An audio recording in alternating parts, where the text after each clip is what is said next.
Bienvenue dans ce décryptage express. Aujourd'hui, on soulève le capot d'une véritable machine de guerre économique, l'Allemagne. On va analyser ensemble sur quoi repose ce géant, ses immenses forces de frappe, mais aussi, vous allez le voir, les faiblesses qui se cachent dans sa mécanique. Et juste avant de plonger dans le vif du sujet, il faut absolument souligner que cette leçon est rendue possible grâce à l'excellent travail de documentation et à l'ingéniosité de M. Guisset, professeur au lycée Djignabo de Ziguinchor et technopédagogue. Un immense merci à lui. Allez, on attaque tout de suite avec les données brutes. On commence fort avec un chiffre qui donne tout simplement le vertige. 4 685 milliards de dollars. C'est le PIB allemand estimé pour 2024. Pour faire simple, c'est le moteur absolu de l'Europe, ce qui les propulse directement à la 3e place des plus grandes économies mondiales. Rien que ça. Et derrière cette puissance financière, il y a du monde. 83,6 millions d'habitants. C'est pas juste un nombre, c'est surtout le marché de consommateurs le plus massif et le plus puissant de toute l'Union européenne. C'est la base même de leur dynamique économique. Mais sur quoi repose cette industrie légendaire ? Eh bien, la géographie a été plutôt généreuse. On a des montagnes regorgeant de charbon, de fer, de cuivre. Dans la plaine germano-polonaise, on trouve de la potasse et des hydrocarbures, sans oublier tout le littoral baltique, hyper stratégique pour les ports. En gros, la nature a littéralement fourni le kit de démarrage parfait pour l'industrie lourde. Sauf que les ressources, il faut des cerveaux et des bras pour les exploiter.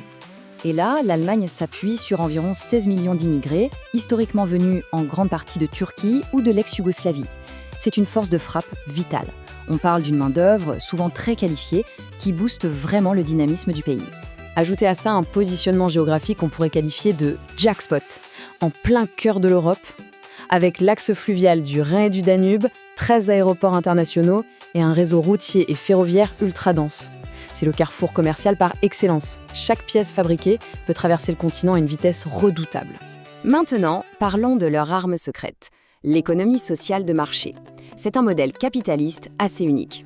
Imaginez des multinationales surpuissantes, les fameux Konzerns, qui bossent main dans la main avec un réseau de PME super agile. Et l'État dans tout ça ? Il reste discret au quotidien, mais il régule intelligemment et sauve les meubles quand il le faut, tout en soutenant massivement la recherche. D'ailleurs, en parlant de recherche, retenez bien ce chiffre, 1,8%.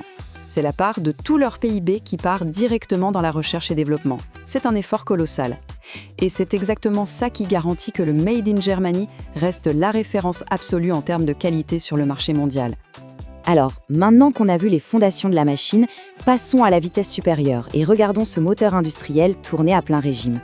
Si on regarde la composition de leurs richesses, l'industrie s'accapare presque 30% du gâteau, 29% pour être précis. L'automobile, l'électronique, la chimie, c'est le cœur battant du pays. L'agriculture, elle, ne pèse qu'un tout petit 1%, mais attention, c'est une agriculture ultra performante, chirurgicale même. Ce modèle fonctionne finalement comme une gigantesque usine de transformation. L'Allemagne aspire littéralement les matières premières du monde entier. Et de l'autre côté, elle recrache des produits à très haute valeur ajoutée. Des voitures, des machines-outils qui partent inonder les États-Unis, la Chine ou l'Europe de l'Est. Résultat, une balance commerciale excédentaire impressionnante. Mais bon, aucune mécanique n'est infaillible, pas même celle-là.